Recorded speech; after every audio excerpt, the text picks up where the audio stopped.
17 December মঙ্গলবার সকাল 9টায় উদয়পুরে উদ্বোধন হলো জেলা কোর্স কমপ্লেক্সে 22তম উত্তর পূর্বাঞ্চলীয় দাবা প্রতিযোগিতা। পতাকা উত্তোলন এবং প্রজ্বলন করে তার শুভ উদ্বোধন করেন রাজ্য সরকারের অর্থমন্ত্রী প্রণজিৎ সিংহ রায়। এছাড়া ছিলেন জেলা সভাধিপতি দেবলদেব রায়, পৌর চেয়ারম্যান শীতলচন্দ্র মজুমদার সহ প্রমুখ।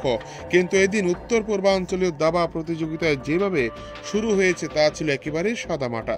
কোনো ধরনের প্রচার অভিযান করা হয়নি গোমতী জেলা জুড়ে। এই জেলার 7টি বিধানসভা কেন্দ্রে কত হাজার মানুষ এই খেলা সম্পর্কে জানতে পেরেছেন তা বলা খুবই মুশকিল। ভগিনী নিবেদিতা বালিকা বিদ্যালয়ের ময়দানে দাবা প্রতিযোগিতার উদ্বোধনী অনুষ্ঠানে খেলোয়াড়দের অভিভাবক ও শাসক দলের কিছু চুনোপুটি নেতা ছাড়া কোথাও ক্রীড়াপ্রেমী সাধারণ মানুষের ভিড় দেখা যায়নি। শহরের কোথাও বড় ধরনের প্রচার অভিযান চোখে পড়েনি। এই খেলাকে কেন্দ্র করে রাজ্য সরকার নিজেদের মতো করে প্রচেষ্টা করছে কিভাবে প্রচার অভিযান করা যায় পাহাড়ি রাজ্যে। কিন্তু সমতলেই দেখা যাচ্ছে খেলার জগতে মাটিতে মিশিয়ে দেওয়ার একটা চেষ্টা চলছে, যেটা উদয়পুরে সব থেকে বেশি দেখতে পাওয়া গিয়েছে এদিন সকালে। এদিন সাংবাদিকদের জন্য কোনো ধরনের বসার জায়গা পর্যন্ত ছিল না গার্লস স্কুল ময়দানে, কিন্তু দেখতে পাওয়া গিয়েছে শাসক দলের কিছু চুনোপুটি নেতা উদয়পুরের সাংবাদিকদের বসার জায়গার রাজনীতির আলাপচারিতায় ব্যস্ত রয়েছিল।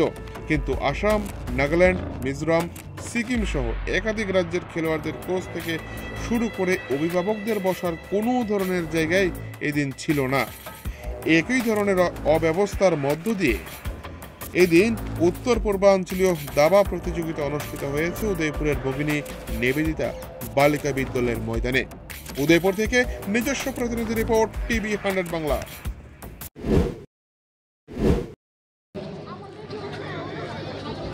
स्पोर्ट्स के लाइन में स्पोर्ट्स के जो अभी डेवलपमेंट जो प्रोग्रेस चल रहा है भारत में, साथ में त्रिपुरा भी और हमको 8 स्टेट सबको मिलके इसके पीछे नहीं है, बहुत आगे हम लोग चल रहे हैं। चेस कंपटीशन के लिए जो सबसे भारत के आपको सबको मालूम होगा, सब प्लेयर्स को ये जो 2024 में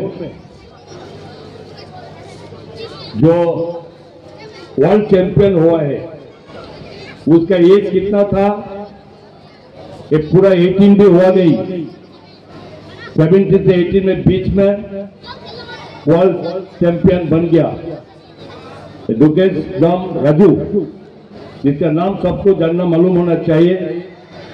और चेस कंपटीशन ऐसा एक गेम है, ऐसा स्पोर्ट्स का जो इसके लिए हमारे इंटेलिजेंस का ग्रो अप होते, जो